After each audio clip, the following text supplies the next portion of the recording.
پہلا مسئلہ یہ ہے کہ قربانی کا گوشت کھانا عبادت ہے، جیسے میں نے بتایا. بعض لوگ یہ کرتے ہیں کہ گھر میں قربانی کرتے ہی نہیں ہے، سارے حصے ادھر ادھر دے دیے انہوں نے، تو یہ ایک قسم کا تکبر ہے. سمجھ رہے ہیں؟ ٹھیک ہے، صدقے کی اپنی اہمیت ہے، مگر جب اللہ کی طرف سے ضیافت ہے تو اس کو کھانا چاہیے. دیکھو ان 3 دنوں میں 4 دنوں میں روزہ رکھنا حرام ہے. کیوں حرام ہے؟ کیونکہ روزہ رکھ کے آپ گوشت نہیں کھا سکتے قربانی کا. رات کو حالانکہ کھا بھی سکتے ہیں، مگر یہ کہ جیسے عام دنوں میں کھانے کی روٹین ہے وہ نہیں کر سکتے آپ.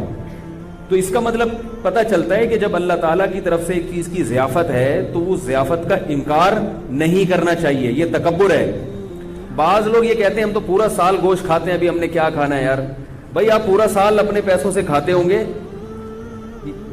دیکھو ہم پورا سال پانی پیتے ہیں نا، لیکن مکہ جب جاتے ہیں اور زمزم پیے بغیر واپس آ جائیں تو یہ بہت بڑی حماقت ہے یا نہیں ہے؟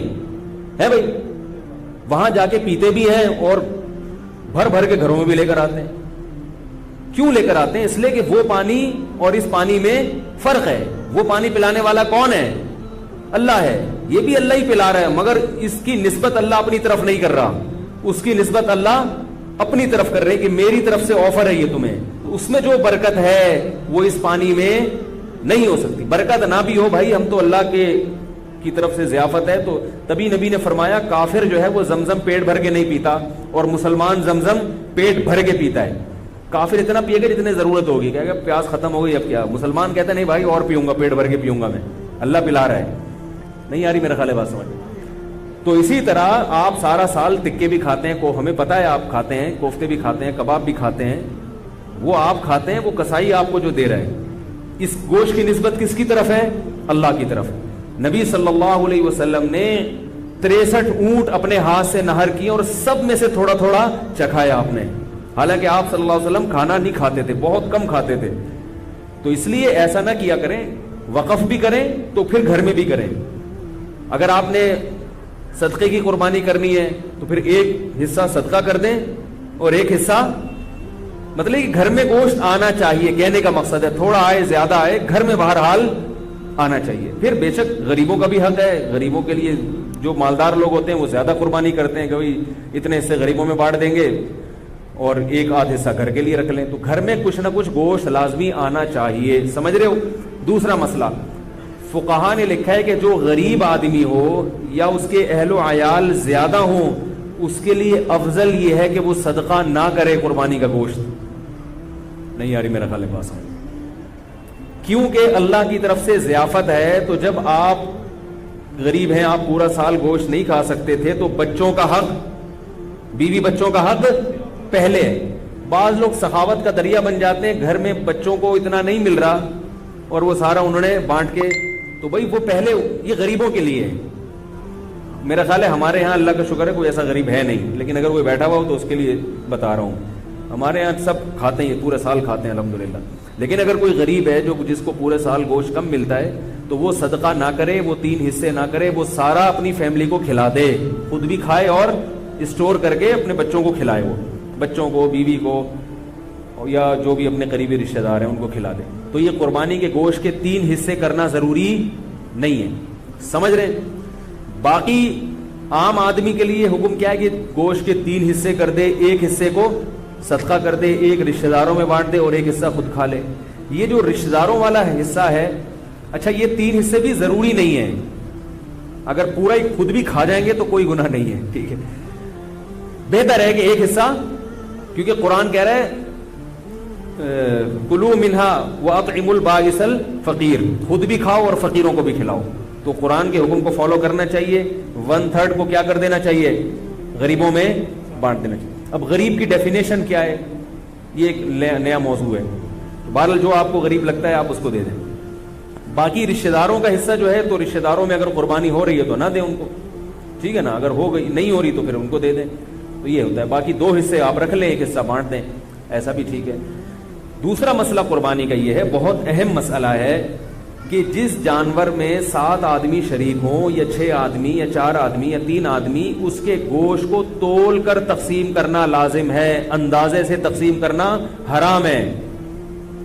بعض لوگ کہتے ہیں ہم سب راضی ہیں تو کیا ضرورت ہے؟ بھئی راضی کا مسئلہ، گوشت سودی اموال میں سے، سودی دیکھو 10 روپے دے کے 11 روپے لے سکتے ہو کسی سے, چاہے وہ دل سے بھی دے رہا ہو, پھر بھی نہیں. تو گوشت کی ایک بوٹی بھی کہیں زیادہ چلی گئی تو یہ سود ہو جائے گا. اب یہ فقہی مسئلہ, یہ علماء جانتے ہیں, آپ کو میں سمجھانا مشکل ہے. ایک بوٹی بھی زیادہ چلی گئی تو کیا ہو جائے گا؟ سود. اس لیے اس کو تول کے برابر برابر 7 حصوں میں تقسیم کریں. اور اگر اس ٹینشن سے بچنا چاہتے ہیں تو 7 حصوں میں کلیجی یا پائے ملا دیں, پھر تول کے تقسیم کرنا ضروری نہیں ہوگا.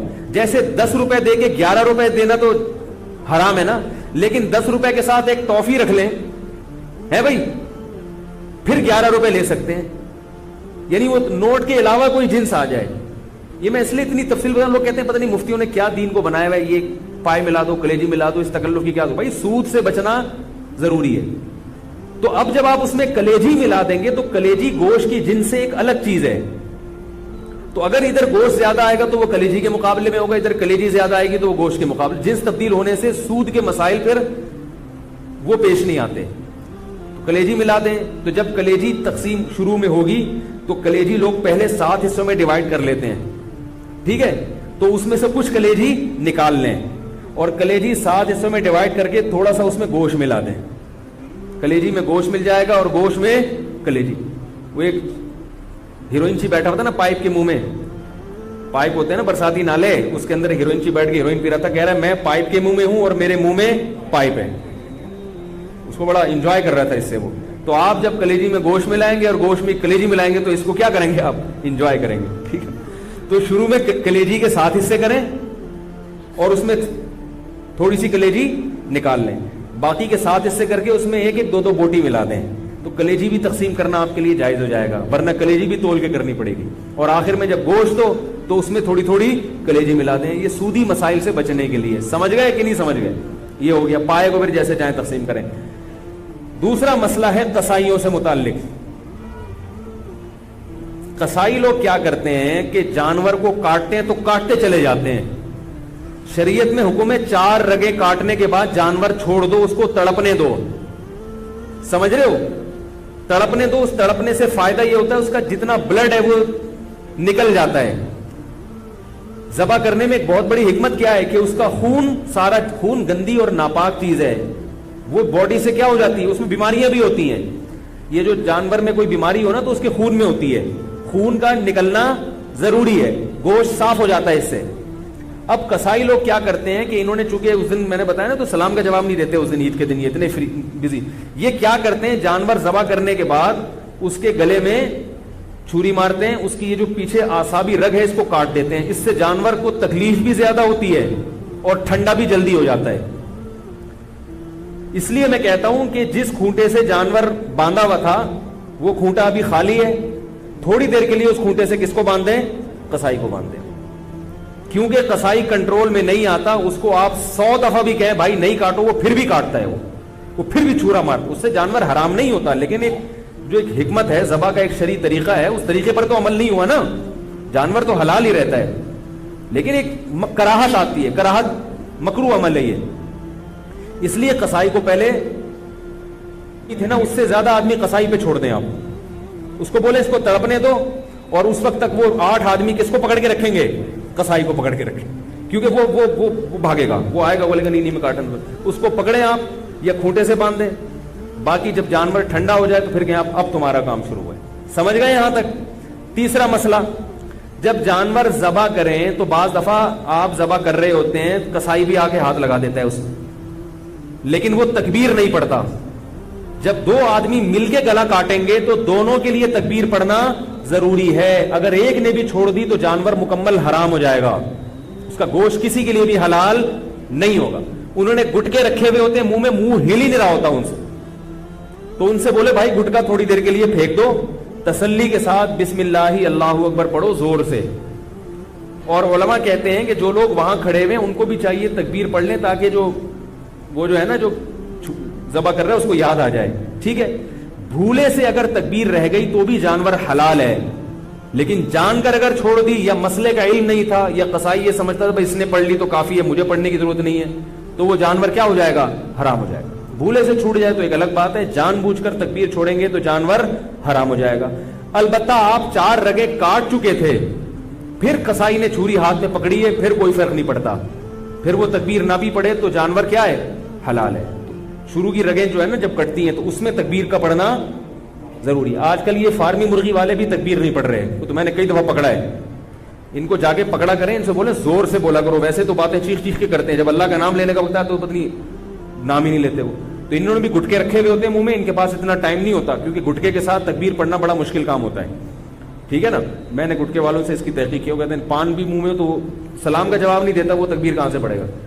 ابھی کچھ دن پہلے میں جا رہا تھا، کسی سے موٹر سائیکل والے سے راستہ پوچھا، اس کے منہ میں گٹکا تھا، تو پورا گٹکا اس نے منہ سے پھینکا ہے میری خاطر، اس کے بعد اس نے وعلیکم السلام کہا اور پھر مجھے ایڈریس بتایا۔ میں نے کہا دیکھو یہ حالت ہے۔ تو اللہ کا نام لینا ہے زور سے، ٹھیک ہے، اور جانور خود ذبح کیا کریں، قصائی سے باقی کام کروا لیں آپ۔ نبی صلی اللہ علیہ وسلم نے خود جانور ذبح کیا، صحابہ خود جانور ذبح کیا کریں، یہ عبادت ہے۔ اور علماء کہتے ہیں کہ جس سے جانور ذبح ہوتا ہے نا، اس سے بھی انشاءاللہ اس گوشت میں کیا آتی ہے؟ لذت اور برکت۔ تو آپ خود کریں، اگر قصائی نیک آدمی ہے تو ٹھیک ہے، اس سے کروا لیں۔ قصائی میں نیک بھی ہوتے ہیں، برے بھی ہوتے ہیں، ہر طرح کے لوگ ہوتے ہیں، اور بہتر یہ کہ آپ کا جانور ہے تو آپ چھری خود چلائیں۔ بعض لوگوں کا دل بہت نرم ہوتا ہے، چھری نہیں چلتی ان سے، تو ان کو چاہیے چھری چلائیں، کیونکہ اسلام اتنے دل کی نرمی کو پسند نہیں کرتا۔ اگر اتنا نرم دل ہوگا تو آپ اپنے ملک کی حفاظت نہیں کر سکتے۔ آئی بات سمجھ میں؟ آپ اپنے دین اور ملک دشمن لوگوں سے لڑ نہیں سکتے۔ جو ایک صاحب تھے بڑے نرم دل تھے، وہ کہہ رہے ہیں مجھے کچھ ہوتا ہے، جب انہوں نے پڑھا نا کہ اسلام میں ایسا حکم ہے تو پھر وہ خود ذبح کرنے لگے۔ انہوں نے کہا یار تھوڑا دل مضبوط کرنا ضروری ہے، ٹھیک ہے۔ اور عورت بھی ذبح کر سکتی ہے، جو خواتین ہیں اگر وہ گھر میں قربانی کر رہی ہیں تو وہ خود ذبح کریں، جس کا حصہ ہے وہ خود ذبح کرے، یہ زیادہ بہتر ہے، سمجھ رہے ہیں؟ باقی خواتین جب وہ ذبح کریں نا تو فوراً چھری کہیں چھپا کے رکھ دیں، ورنہ کسی وقت آپ بھی ذبح ہو سکتے ہیں، کیونکہ جب ایک دفعہ ان کا ہاتھ چل جائے نا، ان کو اچھا ہم تو یہ بھی کر سکتے ہیں، ابھی تک تو ہم کو یہ ہے کہ ہم تو گلا کاٹ ہی نہیں سکتے کسی کا، تو اس لیے وہ چھری فوراً چھپا کے رکھ دیں، سمجھ رہے ہو؟ تو یہ ہو گیا قربانی کا ایک مسئلہ۔